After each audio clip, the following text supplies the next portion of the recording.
الحمد للہ رب العالمین والصلاة والسلام علی اشرف الانبیاء والمرسلین وعلی آلہ واصحابہ ومن تبعہم بإحسان الی یوم الدین.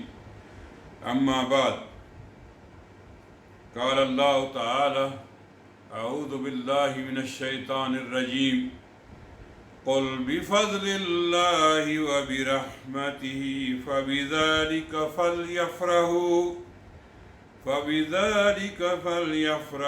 هو خیر مما یجمعون. سورۃ یونس آیت نمبر 58. اے نبی کہہ دیجئے کہ لوگوں کو اللہ کے فضل اور رحمت پر خوش ہونا چاہیے، وہ اس دنیا کے مال و متاع سے کہیں بہتر ہے جسے یہ لوگ جمع کرتے ہیں. بھائیوں، بزرگوں، بہنوں، آج کا ہمارا موضوع ہے عید کا پیغام، رسالۃ العید.